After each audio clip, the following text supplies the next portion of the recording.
হরে কৃষ্ণ। আজ আমরা উপাখ্যানে উপদেশ গ্রন্থের ৮০ নম্বর উপাখ্যানটি শ্রবণ করব। ৮০ নম্বর এটি একটি ন্যায়শাস্ত্র থেকে নেওয়া। প্রস্তর ও মৃৎপিণ্ড ন্যায়, পাথর ও মাটি। পাথর শক্ত না মাটি শক্ত? তো মাটির তুলনায় পাথর শক্ত। আবার মাখনের তুলনায় বা তুলা বা মাখন ইত্যাদির তুলনায় মাটি শক্ত, মাটির তুলনায় পাথর শক্ত, পাথরের তুলনায় ডায়মন্ড হীরা আরও শক্ত।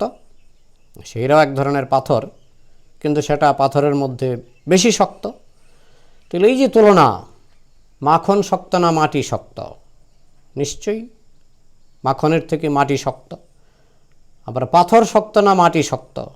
সেখানে আবার মাটি নরম হয়ে যাচ্ছে, পাথর শক্ত হয়ে যাচ্ছে। এই তুলনাটা হচ্ছে আপেক্ষিক।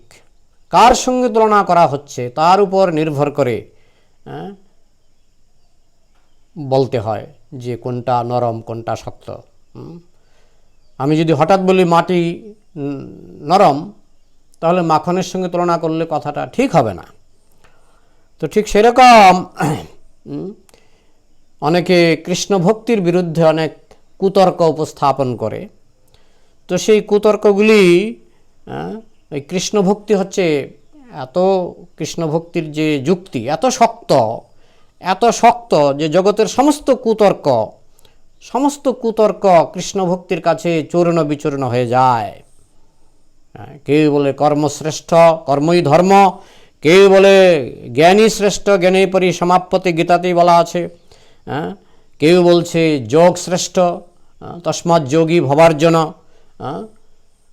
এইভাবে তপস্যপি অধিক যোগী, এইভাবে কৃষ্ণ ভগবদ্গীতার ৬ষ্ঠ অধ্যায়ের শেষ দিকে যোগীর প্রশংসা করেছেন। বলছেন তপস্যপ্য অধিক যোগী, জ্ঞানীভ্যোপি মত অধিক, কর্মীভ্যশ্চাধিক যোগী, তস্মাৎ যোগী ভবার্জন। যোগী হও, যোগী সমস্ত জ্ঞানীদের থেকেও শ্রেষ্ঠ, কর্মীদের থেকেও শ্রেষ্ঠ, তপস্বীদের থেকে শ্রেষ্ঠ। কিন্তু তার পরের শ্লোকে, ৬ষ্ঠ অধ্যায়ের ৪৭ নম্বর শ্লোকে বলছেন যোগিনামপি সর্বেষাম, সমস্ত যোগীদের মধ্যে মদ্গত অন্তরাত্মনা কৃষ্ণগত প্রাণ, মদ্গত কৃষ্ণ ভক্ত, শ্রদ্ধাবান ভজতে যমাং, যে শ্রদ্ধা সহকারে কৃষ্ণের ভজনা করে সমে যুক্ততম মতো, সেই হচ্ছে সর্বশ্রেষ্ঠ, যুক্ততম, যুক্ততর, যুক্ততর, যুক্ততম, সর্বশ্রেষ্ঠ স্তরে আছেন সেই যোগী, যিনি ভক্তি যোগী। তো এইভাবে ভক্তি যোগকে কেউ কোনো কুতর্ক দিয়ে খণ্ডন করতে পারেন না। যারা কর্মমার্গে কর্মের প্রশংসা করেন, জ্ঞানমার্গে জ্ঞানের প্রশংসা করেন, যোগমার্গে যোগের প্রশংসা করেন, এইগুলি আপেক্ষিক প্রশংসা। অর্থাৎ পাপ কর্ম করার থেকে কর্ম করা ভালো, কিংবা অলস জীবনযাপন করার থেকে সৎকর্ম করা ভালো, তার থেকে জ্ঞান শ্রেষ্ঠ, জ্ঞানের থেকে যোগ শ্রেষ্ঠ। কিন্তু কৃষ্ণ ভক্তি, কৃষ্ণ প্রেম স্বয়ং ভগবান কৃষ্ণের প্রতিবিধান করে। তাই ভক্তি হচ্ছে সমস্ত কর্ম, সমস্ত যোগ, সমস্ত তপস্যা, সব কিছুর উপরে হচ্ছে ভক্তি। তাই ভক্তি হচ্ছে শ্রেষ্ঠতম। কিন্তু যারা এটা বুঝতে পারে না, তারা মনে করে তুলা, পাথর, মাটি সব সমান। তারা মনে করে যে মাখন আর মাটি সব, মাখন, মাটি, পাথর সব সমান, কিন্তু সব সমান নয়। কর্ম থেকে জ্ঞান শ্রেষ্ঠ, জ্ঞান থেকে যোগ শ্রেষ্ঠ। আবার যোগিনামপি সর্বেষাম, যোগীদের মধ্যেও বলছেন কৃষ্ণভক্ত সর্বশ্রেষ্ঠ।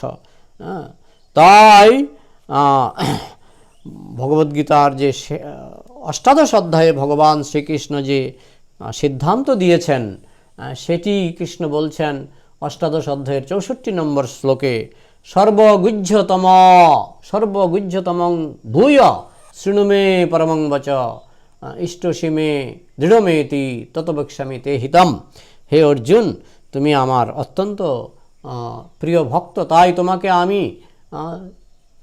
আমি একটা সিদ্ধান্ত বলছি। সর্বগুহ্যতম, সবচেয়ে গোপন। এত আগে যে অন্যান্য অধ্যায়ে বললাম ভগবদ্গীতার অন্যান্য অধ্যায়ে কখনো জ্ঞানের প্রশংসা, কখনো কর্মের প্রশংসা, কখনো জ্ঞানের প্রশংসা, কখনো যোগের প্রশংসা আমি করেছি। সেইগুলি সর্বগুহ্যতম নয়।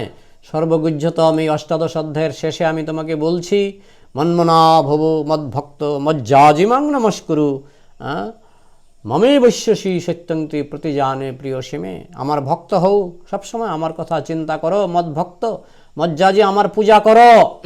সর্বধর্মান পরিত্যজ্য মাম একং শরণং ব্রজ। সব ধর্ম ছেড়ে একমাত্র মাম একম একম একমত একপথ একমত একপথ মাম একম, যত মত তত পথ নয়। তো এইভাবে কৃষ্ণ যে সর্বশেষে যে সিদ্ধান্ত দিলেন, সেই সিদ্ধান্তটাই বলছেন সর্বগুহ্যতম। সেই সিদ্ধান্তটি হচ্ছে সবচেয়ে গোপন জ্ঞান। তোমাকে বললাম, কৃষ্ণকে অর্জুনকে উপলক্ষ করে কৃষ্ণ আমাদের সকলকে সেই সবচেয়ে গোপন জ্ঞান আমাদেরকে উপদেশ দিলেন। রাজা যখন বিভিন্ন আইন তৈরি করেন, একটার পর একটা, শেষে যে আইনটা তৈরি করেন সে আইনটাই গ্রহণযোগ্য। তো জীব গোস্বামীর যুক্তি অনুসারে, শ্রীজীব গোস্বামীর যুক্তি অনুসারে ভগবদ্গীতার শেষ সর্বগুহ্যতম সিদ্ধান্ত হলো কৃষ্ণ ভক্তি।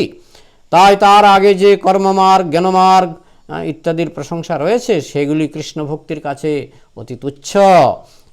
এটাই হচ্ছে ওই মাখনের সঙ্গে মাটির তুলনা, মাটির সঙ্গে পাথরের তুলনা, এইভাবে পর্যায়ক্রমিক যে তুলনা, আমাদের দেখতে হবে কার থেকে কে শক্ত।